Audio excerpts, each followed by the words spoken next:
Hey, Bifur here. For decades, humanity has repeated the same idea over and over again. Cats and dogs are natural enemies. It's a phrase so common, it almost feels like biological truth. But the deeper you look, the less sense it actually makes. Because in nature, rivalry doesn't exist for entertainment. It exists for survival, food, territory, reproduction. Those are the real drivers. And when we remove human storytelling from the equation, something surprising appears. Cats and dogs are not enemies by design. They are simply two species that evolved on completely different paths, with completely different survival strategies. Dogs, descended from wolves, are wired for cooperation. Their entire evolutionary advantage came from forming packs, coordinating hunts, and reading social hierarchies. That's why dogs look to humans as pack leaders. It's not obedience, it's biology. Cats, on the other hand, never needed a pack. They evolved as solitary hunters. Silence, patience, precision, those are their survival tools. A cat does not need approval, coordination, or group structure. It needs control of its own space. So when these two species meet, it's not hatred, it's miscommunication. One is saying, let's do this together. The other is saying, I prefer to handle everything alone. And that single difference explains almost everything people misinterpret as rivalry. To understand cats and dogs, we have to go back thousands of years before they ever entered human homes. Wolves, the ancestors of dogs, survived in harsh environments where teamwork meant survival. Hunting large prey required coordination, role division, and communication. Over time, this created a brain structure optimized for social bonding, reading body language, and responding to hierarchy. Domestication amplified these traits. Humans selected wolves that were less aggressive, more cooperative, and more responsive.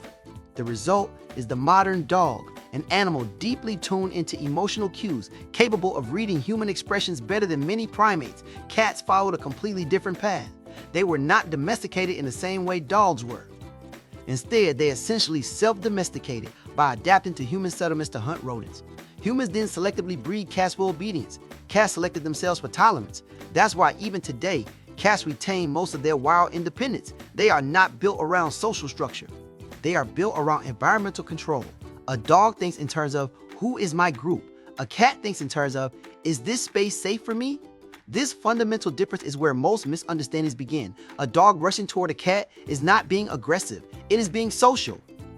A cat reacting defensively is not being rude, it is being cautious.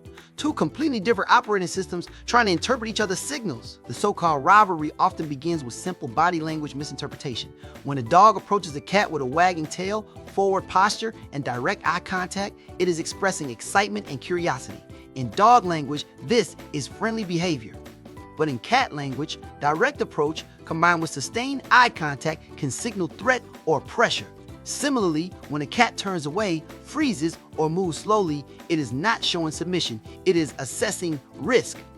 But dogs often interpret lack of engagement as invitation to pursue interaction further. This creates a loop. Dog approaches a cat, withdraws, a dog follows a cat, escalates, a dog gets confused. Humans assume they hate each other. In reality, both animals are behaving correctly according to their own biological programming. Even vocalizations differ drastically. Dogs bark to communicate outwardly. Cats rarely vocalize to other animals. Their meows are primarily designed for humans, not other species. So when a barking dog meets a silent cat, it is not communication failure. It is communication mismatch. One is broadcasting, the other is observing, and neither fully understands the other's language. In controlled environments, homes, shelters, farms, cats and dogs can often coexist peacefully, sometimes even closely bonded. Why? Because environment overrides instinct. When resources are stable, territory is defined, and human structure provides safety, the need for competition disappears. In such cases, dogs may learn to reduce intensity of approach behavior, while cats may habituate to presence and reduce defensive responses. However, instinct never disappears. It is simply suppressed. In outdoor or unpredictable environments, their default programming reemerges. Dogs become territorial protectors, tracking movement and responding to perceived intruders. Cats become highly alert territorial controllers, choosing avoidance or ambush strategies depending on context. But here is the key truth: neither is dominant in nature. Cats dominate in stealth and survival efficiency. Dogs dominate in endurance and cooperative defense. They are not competitors in the same category. They are specialists in completely different survival domains. Calling it a rivalry is like calling a knife and a net rivals. They are tools designed for different functions. The idea of rivalry is largely a human narrative construction. We love contrast stories, opposites, conflicts, battles. Cats versus dogs fits perfectly into that psychological pattern. But what we often see is not conflict. It is boundary management. A cat choosing distance is interpreted as dislike. A dog insisting on interaction is interpreted as friendliness. Neither interpretation is fully correct when applied universally. Media reinforces this illusion through cartoons, memes, and exaggerated storytelling where cats are portrayed as cunning and dogs as loyal warriors. In reality, both animals are responding to immediate stimuli, not participating in an ongoing feud. When properly socialized from a young age, cats and dogs frequently form stable bonds, grooming each other, sleeping near each other, and even playing in coordinated patterns. The rivalry disappears when interpretation errors disappear. At the deepest level, cats and dogs are not enemies. They are two completely different evolutionary answers to survival, one built for independence, precision, and control of personal space, the other built for cooperation, emotional intelligence, and group cohesion. When we see tension between them, we are not witnessing hatred. We are witnessing translation failure between two biological languages that were never designed to match. And yet, in human homes around the world, those two systems often learn something extraordinary: coexistence without full understanding. Not perfect harmony, not rivalry, just adaptation. And maybe that is the real truth behind the story we've been telling all along. There's something about animals, especially cats and dogs, that quietly changes the way we experience life. For us, it's not just that we like them. It's deeper than that. It's the way a dog waits for you like you're the most important thing in the world.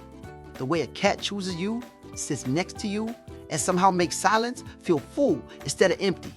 They don't care about your job, your status, or whether you had a good or bad day. They just care that you're there. And in a world that constantly pushes us to be more, do more, and prove more, that kind of presence is rare.